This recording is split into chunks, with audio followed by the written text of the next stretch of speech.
2வது வாரமா 3வது வாரமானு இல்ல 3வது வாரத்துல கூட கூலி படம் புக்கிங்ல அடிச்சு கொண்டிருக்கு. Box office full. Take over பண்ணிட்டு இருக்கேங்கிற மாதிரி தான் நிலைமை இருக்கு. லியோ கோட் மாதிரி படங்க கூட பாதியையே தொட முடியல. என்ன ரெக்கார்டுன்னு கேக்குறீங்களா? இதோ ஃபுல் அப்டேட். வணக்கம் நண்பர்களே, இது உங்கள் பிரைம் பஸ்டர் நியூஸ். இன்றைக்கு நம்ம பார்க்க போறது கூலி படத்தில் உள்ள மேசிவ் அப்டேட்ஸ் பற்றி பார்க்க போறோம். கூலி படம் 3வது வாரத்துல கூட படம் வசூல் குவிக்குது. இன்னைக்கு வரைக்கும் 550 கோடி வசூலை கடந்துருச்சு. இது இட்செல்ஃப் ஒரு ரெக்கார்ட் பிரேக்கிங் டேக் ஓவர்.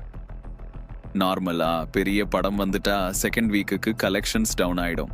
ஆனா கூலி மட்டும் குறைவதுக்கு சான்ஸவே இல்லாம போயிட்டு இருக்கு. டிக்கெட் புக்கிங் போர்ட்டல்ஸ்ல செக் பண்ணாதான் தெரியும், பல தியேட்டர்களில் இன்னும் ஹவுஸ்ஃபுல் ஷோஸ் தான். லியோ கோட் மாதிரி ஹெவி ஹைப் பிக்சர்களை கூட பாதி லெவலுக்கு கூட வர முடியலன்னு ட்ரேட் எக்ஸ்பர்ட்ஸ் சொல்றாங்க. அதுவும் எஸ்டர்டே நடந்த பலகிருஷ்ணா ப்ரீ ஈவெண்ட்ல ஒரு highlight. Super star Rajini sir Balakrishna அவர்களை பற்றி ரொம்ப எமோஷனலா பேசினாரு. 50 ஆண்டுகளுக்கு மேல சினிமால நிலைநாட்டி கொண்டிருக்கிறது இட்செல்ஃப் ஒரு பெருமைன்னு பாராட்டினாரு. அந்த ஸ்பீச் இட்செல்ஃப் ஹால்ல கரகோஷம். இதிலிருந்து 2 விஷயம் கிளியராக தெரியுது. பாக்ஸ் ஆஃபீஸ் கிங் அப்படின்னா சூப்பர் ஸ்டார் ரஜினிகாந்தின் ஸ்டில் கூலி தான். சவுத் இந்தியன் ஸ்டார்ஸுக்குள்ள மியூச்சுவல் ரெஸ்பெக்ட் இன்னும் பெரியதா பில்ட் ஆகிட்டு இருக்கு.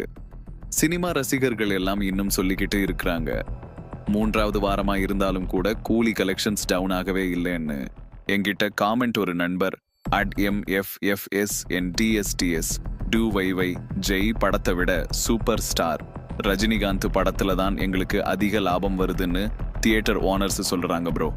ரஜினி என்கிற 3 எழுத்து மந்திரம் இருக்கிற வரைக்கும் யாராலும் வீழ்த்தவோ அல்லது முன்னுக்கு செல்லவோ முடியாது.